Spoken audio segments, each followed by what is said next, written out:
সকলকে আবারও online class স্বাগত জানাই।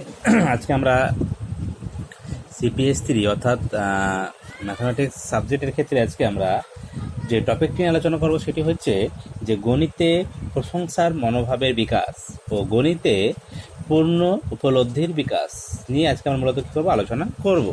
তাহলে কী বললাম, আজকে আমাদের টপিক হচ্ছে গণিতে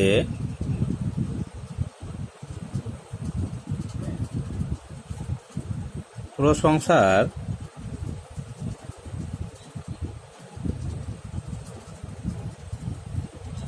মনোভাবের বিকাশ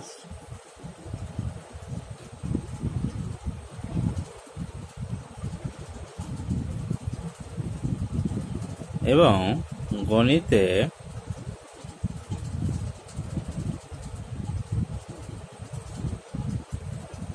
পূর্ণ উপলব্ধির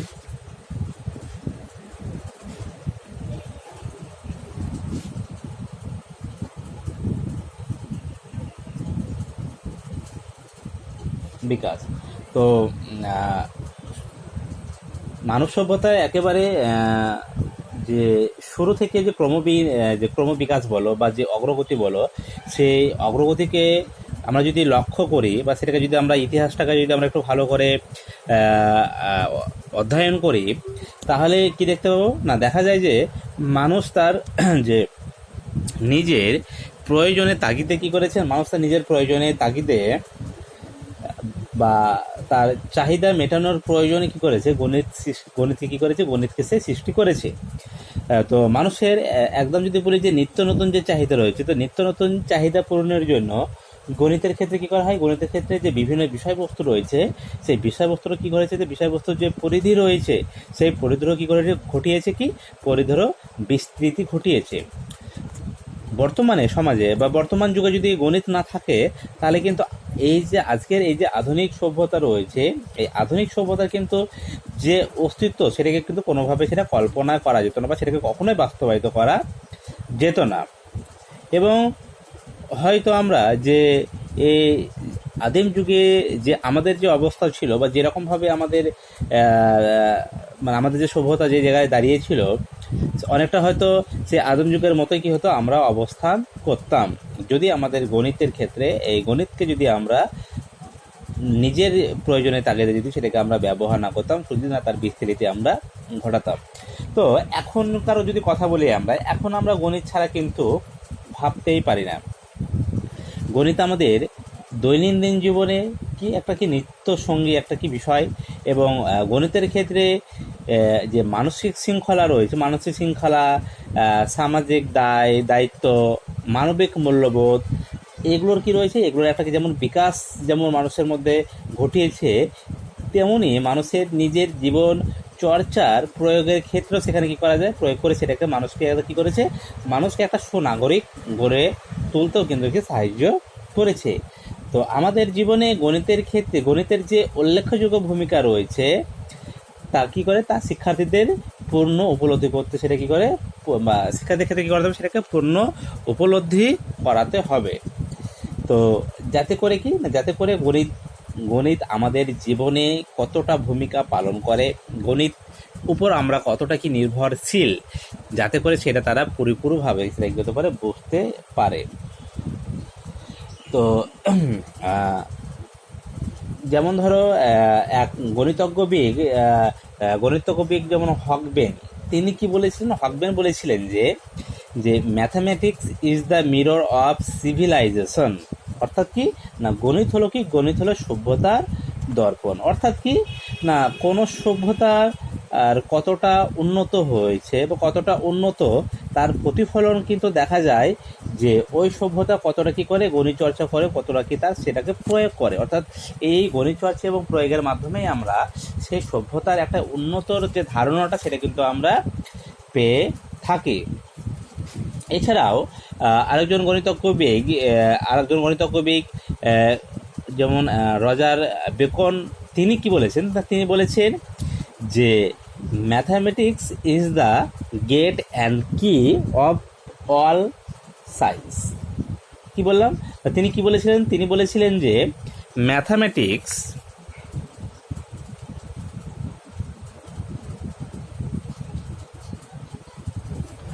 mathematics is the gate and key of all science.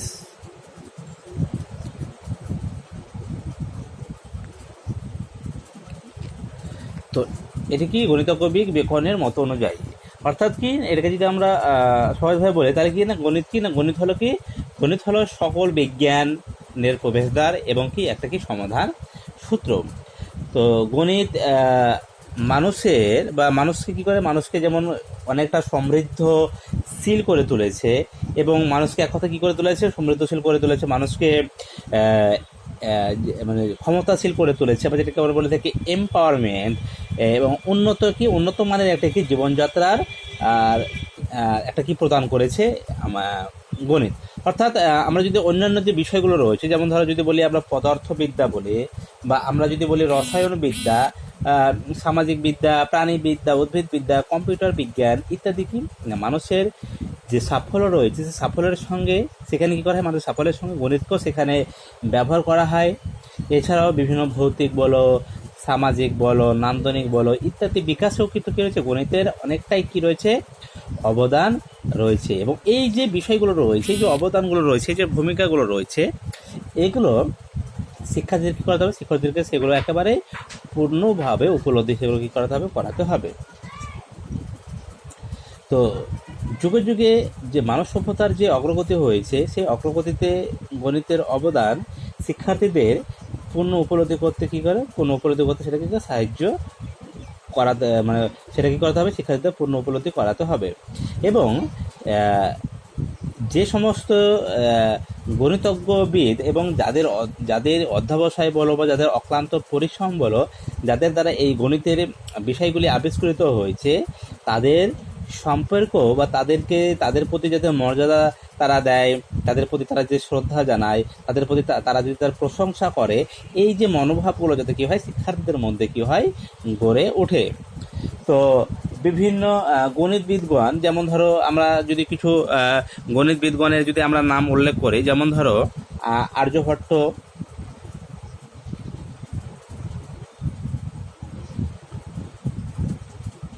এছাড়াও আর্যভট্ট ছাড়াও কী রয়েছে, আর্যভট্ট ছাড়াও যেমন তোমার রয়েছে, যেমন ধরো ব্রহ্মপুত্র রয়েছে, ভাস্কর রয়েছে, এরপরে যেমন ধরো বরাহমিহির রয়েছে, মহাবীর রয়েছে, কেপলার রয়েছে, গ্যালিলিও রয়েছে, পাস্কাল। তো এই ধরনের যে গণিতবিদগণ রয়েছে, তাদের অনেকের যদি আমরা কি করি, যে তাদের জীবনীগুলো রয়েছে, জীবনীগুলো যদি শিক্ষার্থীরা পাঠ করে, তাহলে তাদের যে আবিষ্কারগুলো রয়েছে সেই আবিষ্কারগুলোকে সম্পর্কে কী হবে, শিক্ষার্থীরা জানবে, এবং শিক্ষার্থীদের কী হবে, তাদের মধ্যে একটা কি পূর্ণ উপলব্ধিরও বিকাশ ঘটবে। তো এই যে বিশিষ্ট গণিতবিদগণ রয়েছে, যাদের চেষ্টায় কি রয়েছে, দেশে দেশে গণিতের একটা বড় একটা বিশাল আকারে বিস্তার ঘটেছে। যেমন ধরো লিওনার্দো বলো, বা জন সেভিল বলো, বা অ্যাডলর্ড, এই ধরনের বা এইরকম এই যে গণিতবিদগুলো রয়েছে, গণিতবিদগণ, তো এনাদের যে জীবনপুঞ্জি রয়েছে, সেই জীবনপুঞ্জি কী করে, শিক্ষার্থীদেরকেও পূর্ণ উপলব্ধি বিকাশ করতে কী করে, সাহায্য করে। এবং ওনাদের যে কাজের রয়েছে, সেই কাজের যে প্রশংসা করবে শিক্ষার্থীরা, এবং তাদের যে আবিষ্কার রয়েছে, আবিষ্কারের দ্বারা কী হবে, শিক্ষার্থীরা তাদের নিজেদের মধ্যে যে আবিষ্কার ধর্মী একটি মনোভাব, সেটা কিন্তু কী হবে, শিক্ষার্থীদের মধ্যে কী হবে, গড়ে উঠবে। আচ্ছা, তো এই হচ্ছে যে গণিতে প্রশংসার মনোভাব বিকাশে কি হচ্ছে, গণিতের যে পূর্ণ উপলব্ধি তার বিকাশ কিভাবে ঘটানো যায়। আচ্ছা, এরপরে আমরা জানবো যে গাণিতিক জ্ঞানে শিশুর সামাজিক ও সাংস্কৃতিক প্রভাব, অর্থাৎ গাণিতিক জ্ঞানের ক্ষেত্রে শিশুর সমাজ ও সাংস্কৃতিক কী প্রভাব রয়েছে, সেটা একটু আমরা মূলত আলোচনা করব।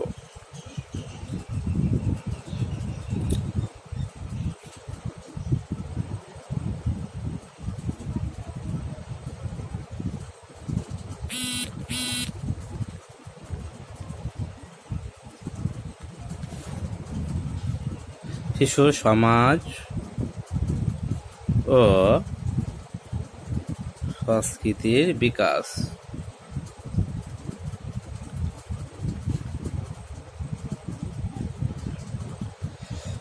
আচ্ছা, হ্যাঁ, ভারতবর্ষ কি বা না, ভারতবর্ষ হচ্ছে একটা ধর্মনিরপেক্ষ দেশ, এবং এইখানে কি হয় না, আমাদের ভারতবর্ষে যেমন ধরো বিভিন্ন ভাষার, বিভিন্ন জাতির বলো বা বিভিন্ন ধর্মের, বিভিন্ন সম্প্রদায়ের মানুষ কী করে, সবাই একসঙ্গে কী করে বসবাস করে। তো সমাজভেদে কী হয়, সমাজভেদে মানুষের মধ্যে বিভিন্ন ধরনের আচার আচরণ সংস্কৃতি প্রত্যেকটা কী হয়ে যায়, আলাদা আলাদা হয়ে যায়। তো অনেকে আবার কি না, অনেক জায়গায় আবার এলাকা ভিত্তিক কিছু হয় কি, আঞ্চলিক ভাষা কিছু কি হয় ব্যবহারে সেগুলো অভ্যস্ত হয়ে যায়, তাদের কিছু কালচার, তাদের নিয়ম নীতি কী হয়, তাদের একটা আলাদা ঐতিহ্য কী হয় গড়ে ওঠে। তো এই সমস্ত এলাকার শিশুরা, বিশেষ করে যেগুলো পিছিয়ে পড়া যে শ্রেণীগুলো রয়েছে বা সমাজ রয়েছে, তো এই পিছিয়ে পড়া সমাজের ক্ষেত্রে আহ, যে শিশুদের যে গাণিতিক যে ভাষা রয়েছে, সেই গাণিতিক ভাষাগুলোকে বুঝতে গেলে কী করতে হয়, প্রথম প্রথম তাদেরকে কী করতে হয়, বেশ তাদেরকে অসুবিধার কি সম্মুখীন হতে হয়। তো এই যে নিম্ন শ্রেণীর যে স্তরে যে শিশুরা রয়েছে, এদের নিজেদেরকে পৃথক এবং নিম্ন স্তরের বলে কি করে, এরা সবসময় কি একটা তাদের একটা ধারণা ঘটাতে, এরা হচ্ছে বাকিদের তুলনায় এরা পৃথক, এবং এরা হচ্ছে কি নিম্ন স্তর, এদের মধ্যে কি একটা এই ধরনের একটা মনোভাব এদের মধ্যে গড়ে ওঠে। তো তাদের মধ্যে, এবং অনেকেই কি হয়, তাদের মধ্যে অনেকেই যেটা কি বলে আমরা হীনমন্যতায় কি হয় ভোগে। তো বিদ্যালয়ে যখন তারা আছে, তখন যে উচ্চবর্ণ এবং যে নিম্নবর্ণ রয়েছে, তো উচ্চবর্ণ এবং নিম্নবর্ণের সব শিশুরা কি হয়, শ্রেণীকক্ষে একই সঙ্গে তারা পাঠ নেই। নিম্নবর্ণের শিশুদের যে পিতামাতা রয়েছে, অনেকেই প্রায় কি অশিক্ষিত বা শিক্ষার্থী বংশ হয়তো কি সে কী হচ্ছে, বংশ হয়তো সে প্রথম গণিত শিখছে। ফলে শিশুদের বাড়িতে গণিত শেখানো, কিন্তু সেখানে কী হয়, সেখানে তারা কোনো প্রকার সাহায্য পেয়ে থাকে না। আবার যেমন ধরো কিছু উদাসীন মানসিকতার জন্য কি হয়, মাঝে মাঝে গৃহ কাজে বা অন্যান্য কাজও কি হয়, তাদেরকে নিযুক্ত করা হয়। ফলে তারা নিয়মিত কি হয়, বিদ্যালয়ে তারা যেতেও পারে না। তো এই সব কারণে যে গণিতের যে বিষয়গুলি রয়েছে, এই বিষয়গুলোকে এমনভাবে সাজানো থাকে যাতে করে কি হয়, যে শ্রেণীতে অনিয়মিত উপস্থিত হলে পূর্ববর্তী ক্লাসে যদি উপস্থিত না থাকার জন্য তারা গণিতকে বুঝতে তাদের কী হয়, ভীষণ অসুবিধার সম্মুখীন হতে হয়। এছাড়াও বাড়িতে যদি তারা ঠিকমতো অনুশীলনের যে অভাব রয়েছে, সেই অভাব যদি থেকে যায়, তাহলে কিন্তু গণিতের যে ভীতি, সেটা কিন্তু কখনোই গণিতের ক্ষেত্রে যে ভেদ গড়ে ওঠা, সেটা কিন্তু কখনোই গড়ে ওঠে না। ফলে গণিতে কী হয়, গণিতে সে পিছিয়ে পড়ে। তো এর জন্য একটা বড় অংশ দায়ী হচ্ছে কি, বাড়ির যে কালচার, বাড়ির যে সংস্কৃতি, সেটা কিন্তু একটা বড় দায়ী।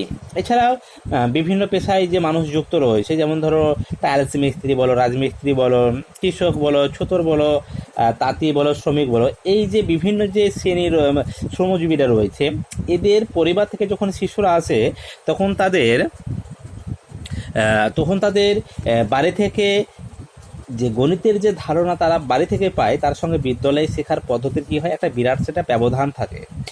কেননা শিশুর পিতামাতারা যে পেশাগত পরম্পরায় যা গাণিতিক যা হিসাব যেটুকু তারা জেনে এসছে, সেইটুকুর গণিতের যে মূল ধারণা রয়েছে, তার সঙ্গে শ্রেণীকক্ষের যে শিক্ষার যে অংশ রয়েছে বা শ্রেণীকক্ষে যেভাবে শিক্ষা দেওয়া হয়, তার মধ্যে কি অনেক একটা বিস্তৃত একটা ফারাক রয়েছে। ফলে ওই সমস্ত সামাজিক এবং সাংস্কৃতিক পরিবেশ থেকে শিশুরা যখন বিদ্যালয়ে আসে, তখন বিদ্যালয়ের গণিত শিক্ষার কী হয়, তাদের মধ্যে যথেষ্ট প্রভাব পড়ে। এবং উচ্চবিত্ত ঘরের শিশুরা যখন বিদ্যালয়ে আসে, তখন তারা কী হয়, প্রাথমিকভাবে গণিত শিক্ষণে নিম্ন বিদ্যালয় থেকে কী হয়, তারা অনেকটাই কী থাকে, এগিয়ে থাকে। এবং যেহেতু তারা পড়াশোনার জন্য বাড়িতে অনেক সুযোগ পায়, অনেক সুবিধা পায়, তাই তাদের লক্ষ্য কী থাকে, যে গণিত শিক্ষায় পারদর্শী হয়ে ভবিষ্যতে ডাক্তার, ইঞ্জিনিয়ার, আইএএস বা এই ধরনের উচ্চতর কী হবে পেশায় তারা যাতে নিযুক্ত হয়, বা সেই মতো কী হয়, তাদের একটা মানসিক প্রস্তুতি কিন্তু তাদের মধ্যে থেকে থাকে। তো সমাজের এই সব স্তরের শিশুরা যদি বিদ্যালয়ে একসঙ্গে পড়াশোনা করতে পারে, একসঙ্গে মিড ডে মিল খাওয়া দাওয়া করে, আবার কখনো কখনো কী হয়, ছোটো ছোটো দলে তারা গ্রুপভাবে বিভক্ত হয়ে তারা কী হয়, গণিতকে শেখে, ভাবের আদান প্রদান করে। এর মাধ্যমে কী হয়, যে গণিতের ভীতি সেটা আস্তে আস্তে কাটে, এবং বিদ্যালয়ের শিক্ষা ব্যবস্থার মাধ্যমে তাদের মধ্যে কী হয়, একটা সুস্থ এবং কী হয়, একটা সামাজিক একটা মনোভাব তাদের মধ্যে কী হয়, জাগৃত হয়ে থাকে। তো এই হচ্ছে কি মূলত আমরা কী জানলাম, আলোচনা করলাম যে গাণিতিক জ্ঞানের ক্ষেত্রে শিশুদের যে সমাজ এবং সাংস্কৃতিক যে পরিবেশ রয়েছে, সেই সামাজিক সাংস্কৃতিক পরিবেশের কতটা প্রভাব রয়েছে গণিত শিক্ষার ক্ষেত্রে, বা গণিত শিক্ষার ক্ষেত্রে তাদের কতটা অবদানই বা রয়েছে, সেটা আমরা মূলত এখানে কী করলাম, আলোচনা করলাম। তো আজকে আমাদের গণিতের ক্ষেত্রে এই পার্টটি আমাদের শেষ হয়ে গেল। এরপরে নেক্সট কিছু আমরা পার্ট নিয়ে আমরা গণিতের ক্ষেত্রে আমরা আলোচনা করব। আজকে এই পর্যন্ত, ধন্যবাদ।